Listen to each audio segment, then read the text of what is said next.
Welcome back on Khalif Life as we sink in with Senator Aspirant Maur Matapu. Maur Matapu, can we talk about the revenue allocation of Tana River County? Because I don't see any bill that has been brought for the last 9.5 years concerning Tana River revenue allocation.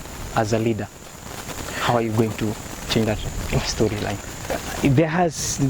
I suspect there must be a reason as to why we don't have it. Yeah. When we have a non-existent economy, Okay. when the whole county per financial year is generating or is collecting around 49 million, or if it goes, the highest it goes is 60 million. I mean, that tells you what? We are in serious trouble.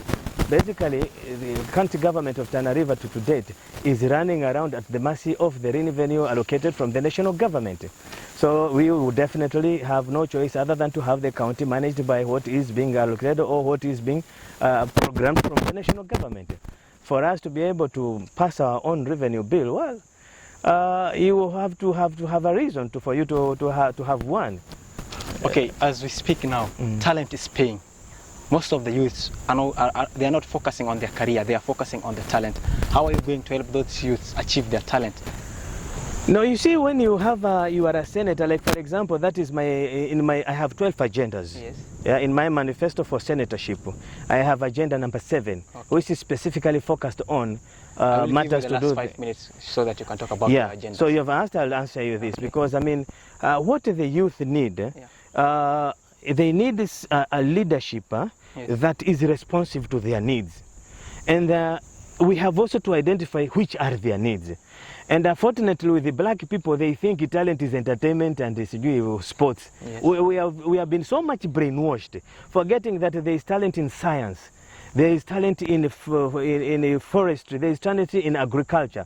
For example, what is the essence of us having about 10,000 borders in the whole Tana River County, other than having 2,000 tractors that are hand-propelled, mechanized hand-propelled, that actually can put our youth into work to make sure that they are tilling more land and we are able to produce more food, and then we are able to export so much and make money. How much money are they making by being borders?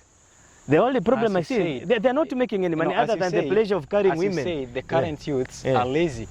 They can't do that kind of work. So they don't have proper orientation. Yeah. They have a focus on wrong priorities. They have focus on things that actually have no value in themselves. And that's why you find, like I will tell you, when you talk about talent, the most that comes in, they will tell you somebody will come there squaring some two lyrics, yes, some rhythm, in your talent. Then if you compare a Korean child or a Korean youth, or a Chinese youth, or a Japanese youth, or a Jewish youth from either America or Israel, and then you have to make comparison with our local youth, and they are talking about talent, you find our youth are going for the most obscure, useless things that they call as talent. Now they need a leadership that is strong, ambitious, focused, and is a go-getter. That is interesting. You can provide that kind of leadership? They give me the leadership and will be surprised. Whether they like it, by any means necessary, we have to make these people be what we are supposed to be. You know the way you sound more of a dictator than a leader. Yes, I got to be dictator because for leadership, for development to be secured, there has to be benevolent dictatorship. There is no country in this world that has succeeded by virtue of democracy alone. If you allow people that they are out of democracy, then they are going to choose between working and sleeping. In a democratic country, they will sleep more than work. Yeah. That's where the problem is. Okay. What are your agendas? Is China a democracy? It's not a democracy. And where is China today? The Americans now are kneeling, are borrowing money from China. And they are being fed from their knickers, from their shoes, from their clothes. Imagine, Khalif, you are dressed on a very beautiful shirt. Don't you feel ashamed that you don't know how to yarn cotton? You don't know how to make cloth? But you are very smart. Don't you think we have a very big gap? And then somebody comes and tells you talent is singing. That you think that's crazy. Are you going to provide the raw material, the needs to make the shirt? You don't provide the raw material. Devolution has brought billions. Devolution has brought the bills. Well, the devolution brings billions. Yes. Then now, as leaders, you have to now to sit and dictate where the billions will be channeled to. And part of the challenge, if you are going, for example, the current government, understand it has come up, I don't know, with a talent nurturing center. Then you put money in that talent nurturing center. And there's a good way to go about it. I think you have come across that program called Sharks, whereby you have entrepreneurs. They come and tell you, man, I have this money, just give us your idea for business. If it is a good one, we'll fund that, or we can be shareholders. Until when it goes to a level where we get our money back, and then you move with the business. This is how we can orient. You orient by showing the way forward. So if you have an innovation center, and in the innovation center we have 100 million there, for whoever comes with a brilliant idea, money for funding, that's exactly how America was built. That's why we have Silicon Valley in California that came up with Google, Yahoo, WhatsApp. All these guys are innovators, startup companies. They are from Silicon Valley, Stanford University. From Stanford University, they have IT departments. And there, what happened is that they're coming up with these brilliant ideas, and when they get to do with the brilliant ideas, then they go and they expose the ideas to investors. And you believe in this kind of environment in Tana River County, a kid from Tana River County to come with such idea? Yes, I believe he can. Even M-Pesa was by a Kikuyu girl here at Nairobi University. Yes. So what's so special about them that we can't do? All what we need is to trigger. Yeah. It is to trigger the possibility. It is to trigger to say, hey man, this, we have this. If, like, for example, you come up with a beautiful idea which you know we're going to create over 50 job opportunities, we have 5 million to fund your project. They will think, my brother. Okay. What or are we children of lesser God? No, we are not children of lesser gods. We are equal. Simple. Okay, let me ask you this. What are your agendas for the women? My agenda for the women of Tana River, I don't like the way they are positioned in the current. I don't like it. As I'm a revolutionist, I got to change this because we have a problem here. Yes. I don't know if any one woman from Tana River who travels to China to buy goods to come and sell either in Mombasa or in Nairobi or here in Tana River itself. So don't you think we have a problem? We have a problem. We have a problem. How are you how are we seeing people illiterates from Northeastern? They have such audacity. They have the courage. They go look for money. They go buy a ticket. They don't know how to speak English. They don't know how to speak Chinese. But they have the audacity to go to Shanghai, buy goods, come and sell. And that's why you have the Asmin of Garissa Lodge. Yeah. That's why you have the whole of that business in Isili. Yeah. That's why you have, you see, Jara, Masalani, they're doing very well. But our woman in Tana River, she's sleeping. She has been reduced by the male chauvinism to be like a chattel, a useless creature that has no title to land, that has no access to doing business, that is neither in employment, that is not progressive or anything. It is about being married and being divorced, being married and being divorced. How are you going to change that storyline? Inspire them. Inspire them. That's how they've been living. Yes, that's how they've been living. We are going to disrupt that. As a radicalist, we'll disrupt that and show them by ganging up with the women representative, by ganging up with the other leadership, and by inviting them and even now encourage them into exposure programs. You can have, for example, if I'm able to develop like a consortium of about 20 to 30 women, and I show them, I ring them around, and like there's an agency in Nairobi that specializes on doing group business tours in China. I guide the first group. I guide them. They go. They get registered there. They raise little money. I look for them something extra money, and then eventually they find themselves going to Shanghai, Beijing, blah blah blah blah. They go buy those goods. After 1-2 weeks, they come back, just like all these other women from Kikuyu, Nuko, Nairobi, and like that. Then the moment they come back here, you know what happened? Yes. It will create a trigger, a ripple effect. The others will say, oh, wow, comes this. They went and they are back. So even us would like to go. Yes. Eventually, then it will become a syndrome. These ones want to go, the other ones want to go, and then again there's also another lacuna here. The women of Tana River are not very good at this table banking and are not in cooperative movement. I want to encourage, I will inspire them to gang up in cooperative circles. And with the cooperative movement, the county government, for example, is allowed to spend a minimum or 300 million in the development of cooperative movement, because trade and the cooperative development is devolved under the county government. You understand? Yeah. So if we can have access to 300 million, and then you see we have these women and the youth and whoever under cooperative movement, we get funding.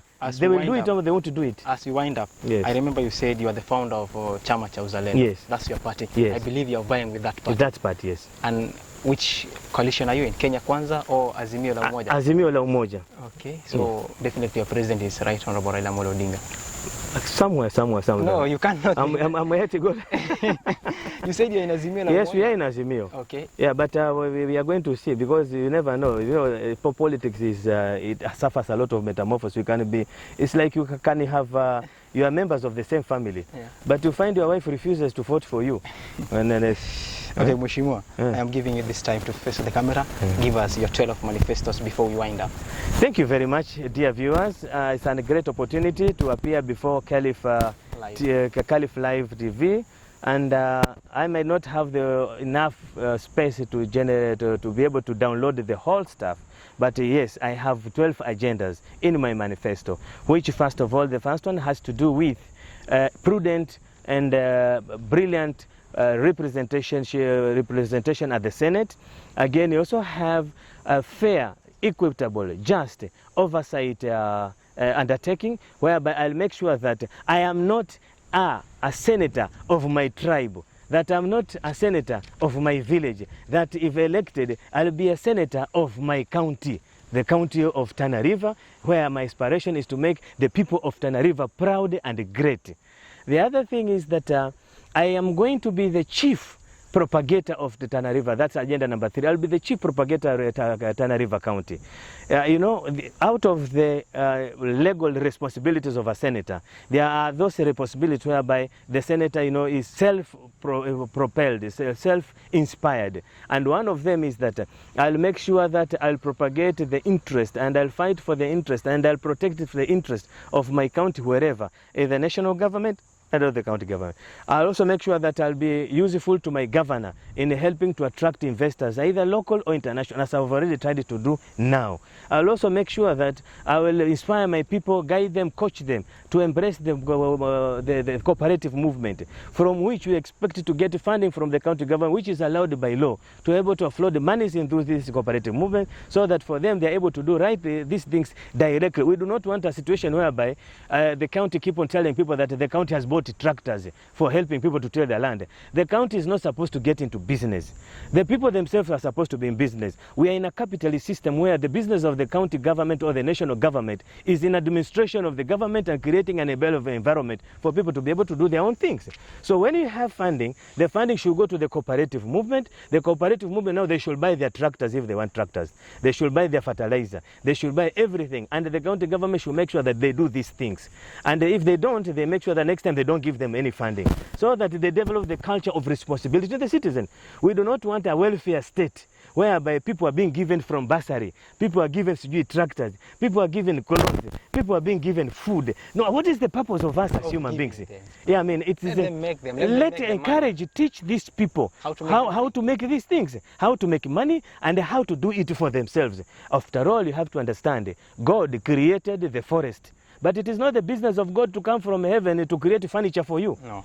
It is about you to go to that forest, cut trees, convert it into timber, and manufacture into what? Into furniture. But now if you have a county here that is busy running around giving bursary, is busy running around here giving people food, is busy running here around giving people water, is busy giving, then that becomes a failure county. Why are you going to teach them how to make when will you think? And these people, for them to develop, they need to have a dictatorship, a benevolent dictatorship that is going to force them to do, like Kagame has done. For example, if I am senator, I will get into Kuhatso. Yes, I will get in Kahosh with the governor. Yes. One thing I don't like in Tana River is to see people sleeping in mud houses. Okay. I will inspire the MCAs. We have to pass a bill to piga marufuku hizi nyumba. And then we also provide amenities and the facilities and capital for them. What's your best pick-up line, Mheshimiwa? Your best pick-up line? Pamoja tushirikiane kujenga jamii bora ya Tana River. Okay, thank you. I think you had the senator. The choice is up to you. 9th August, make the right choice or suffer for another 5 years. You have 79 days to change the story of Tana River County, or you have 5 years to suffer if you don't make the right decision. Mheshimiwa. Thank you. Thank you. Thank you. That you have another 79 days to make a choice? Yeah, or suffer for another 5 years. Isn't that? Am I right or am I wrong? Beautiful. It's up to you. The choice is yours. We've suffered for the last 5 years. Yes. For 10 years. Ever since we entered the devolution, Tana River has not been very lucky. Yeah. That's the most unfortunate truth. Okay, you can comment, drop your comment, any question you want to ask Mheshimiwa. We will schedule for another interview, and then I will ask the question. Drop on the comment, who do you want us to bring next? Remember, this is Caliph Life. As we said, we are setting our base here in Tana River County to be the best interviewing agency within these 79 days. Thank you for staying with Khalif Live.